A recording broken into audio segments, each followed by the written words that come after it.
क्या अरविंद केजरीवाल अपना ही सीट हार सकते हैं? क्या आतिशी अपना सीट हार सकती है? या मनीष सिसोदिया अपना सीट हार सकते हैं? इसका वजह क्या है? या ये ऐसे भी बोल सकते हैं कि आम आदमी पार्टी इस चुनाव में, जो दिल्ली का चुनाव होने जा रहा है, उसमें सबसे ज्यादा वो सीटें खोने जा रही है। मैं ये बात जब बोल रहा हूं तो उसका वजह बहुत कुछ है। क्यों मैं बोल रहा हूं, इसका मैं इस वीडियो में आकलन करूंगा, एनालिसिस करूंगा और आपको बताऊंगा कि मेरा ऐसा सोचना क्यों है। लेकिन मैं हूं रणधीर सेंगर, आपका भाई, और मेरे चैनल का नाम है रणधीर सेंगर ओपिनियन। अगर अभी तक आपने मेरे चैनल को सब्सक्राइब नहीं किया तो सब्सक्राइब जरूर करें। दोस्तों के साथ, सगे संबंधियों के साथ वीडियो को लाइक करें, शेयर करें और कमेंट करते रहें।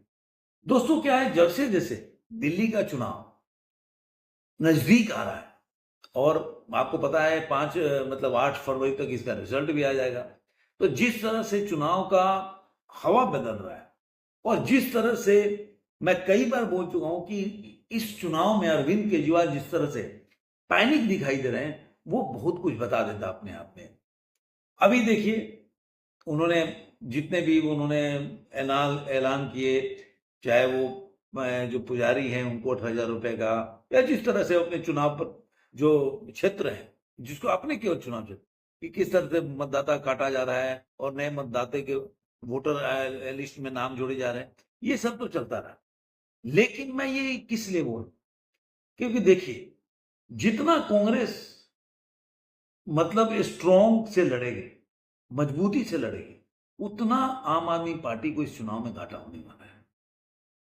क्योंकि इसके दो चुनाव जो पहले हुए उसमें कांग्रेस एकदम निष्क्रिय सी हो गई थी।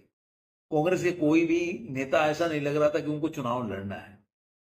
और मुझे लग रहा है कि वैसे जो सेंट्रल लीडरशिप है वो लोग भी चुनाव में इस तरह से भागीदारी नहीं लिए थे प्रचार में। लेकिन जैसे ही राहुल गांधी अपनी विदेश यात्रा से वापस आए, सबसे पहला रैली उन्होंने सीलमपुर में किया। अब सीलमपुर में करने का अर्थ पता है क्या है? अब देखिए, बीजेपी का एक वोट बैंक है।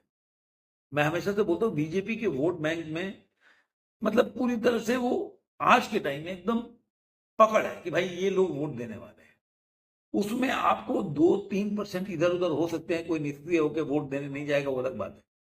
बीजेपी को जीतने के लिए उसमें बूस्ट लाना पड़ता है कि जो उनको वोट नहीं देते हैं और जो एक बात कंफ्यूजन के रूप में है, 4-5-6%, 7%, जो ऐसे वोटर होते हैं जो कंफ्यूज होते हैं किसको वोट दें, वो किसी के कैडर नहीं होते, उनको दिक्कत, वो उनके उन वोटरों को टारगेट करना उनका काम है।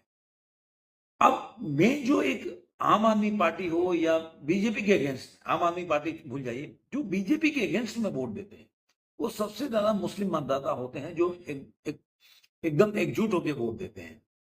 और ये जो लोकसभा के चुनाव के बाद से जिस तरह से मुस्लिम मतदाता जो पहले कांग्रेस को से बिखर चुकी है या छिटक चुकी थी, वो जैसे जैसे वापस आ रहे हैं, ये दर्शाता है कि आप देख लीजिए कांग्रेस की प्रदर्शन कैसी भी हो, लेकिन जितने भी सर्वे आए उसमें ये दिखाया गया कि मुस्लिम जो पहले कांग्रेस को वोट नहीं दे रहे थे, उनका वोट जो है क्षेत्रीय पार्टियों में बढ़ रहा था, वो कहीं ना कहीं वापस वो कांग्रेस की तरफ आ रहा है। और मैं बहुत पहले इस बात को बताया था, लोग इस चीजों को नहीं समझते हैं कि देखिए, मुस्लिम मतदाता ने सोचा कि मान लीजिए कि हम यूपी में अगर अखिलेश यादव को वोट दें, आरजेडी को अगर वोट दें बिहार में, आम आदमी पार्टी को यहाँ वोट दें और महाराष्ट्र में किसी और पार्टी को दें, ममता बनर्जी को बंगाल में दें, लेकिन एंड ऑफ द डे होता क्या है?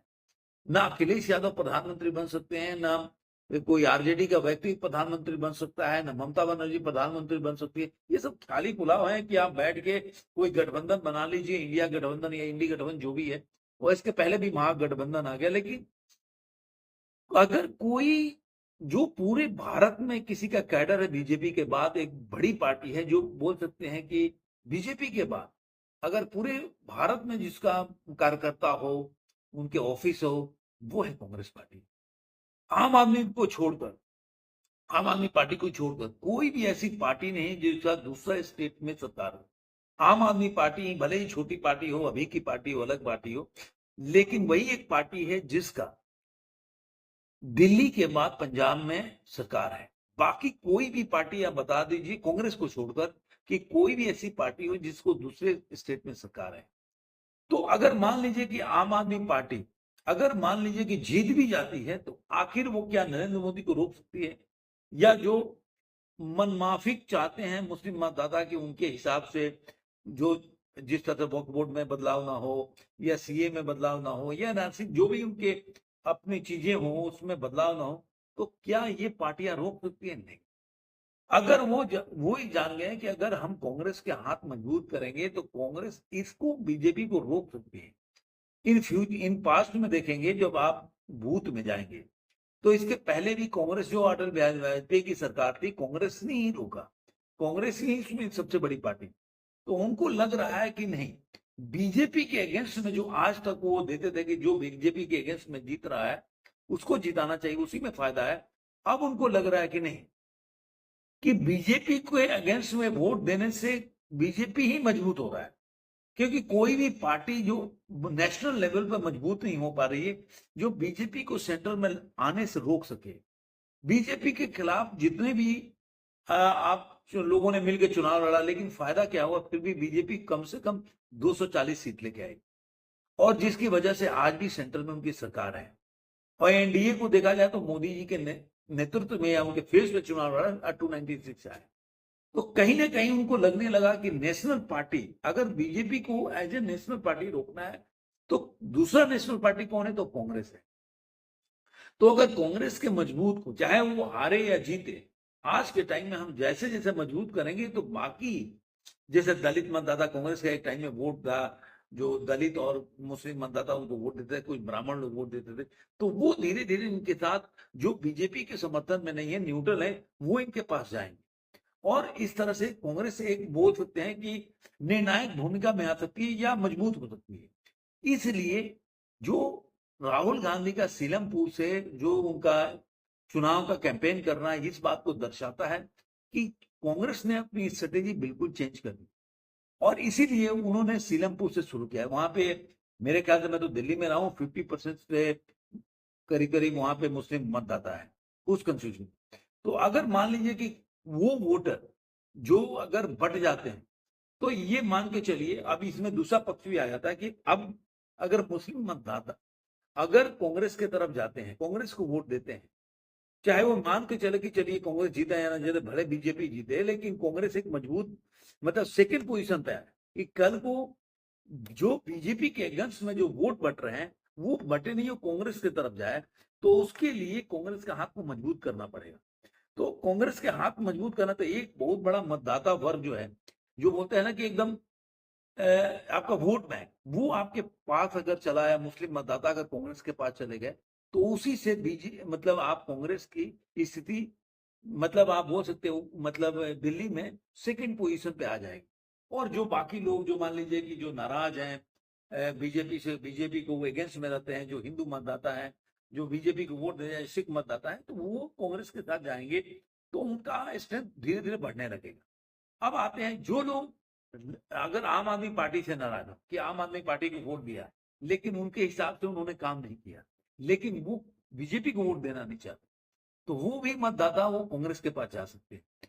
तो कांग्रेस जैसे जैसे मजबूत होगी वैसे वैसे आम आदमी पार्टी जो है कमजोर होगी और ये चुनाव पूरी तरह से ट्रायंगुलर या त्रिकोणीय चुनाव है।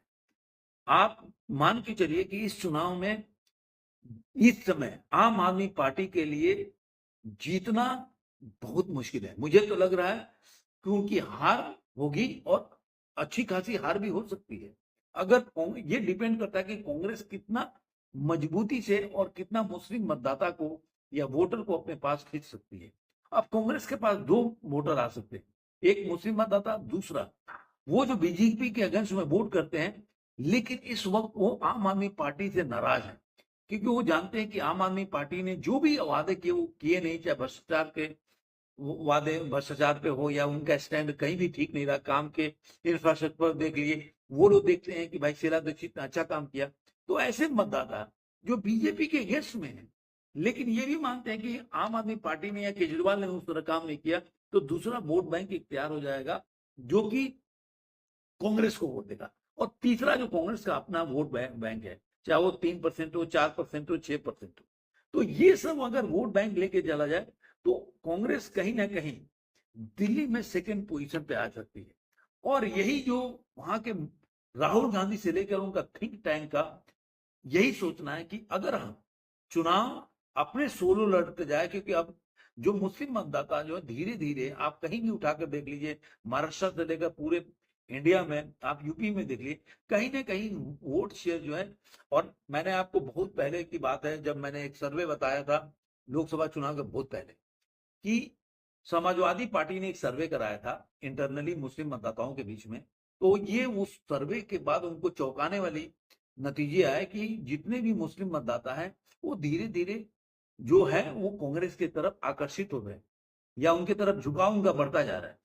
और यही कारण है कि आज के टाइम में कांग्रेस भी समझ रही है कि इसलिए जो उनका स्टैंड है वो मुस्लिम मतदाताओं के फेवर में बहुत प्रखर रूप से वो आ रहे हैं। चाहे वो राहुल गांधी हो, चाहे उनके जितने भी लोग हैं, जो उनके प्रवक्ता हो, जो भी है, वो जितने भी मुस्लिम जो इश्यूज होते हैं उसको बहुत बढ़ चढ़ के हिस्सा ले रहे हैं और उसमें पार्टिसिपेट करके और भाग लेते हैं और आगे बोलते हैं।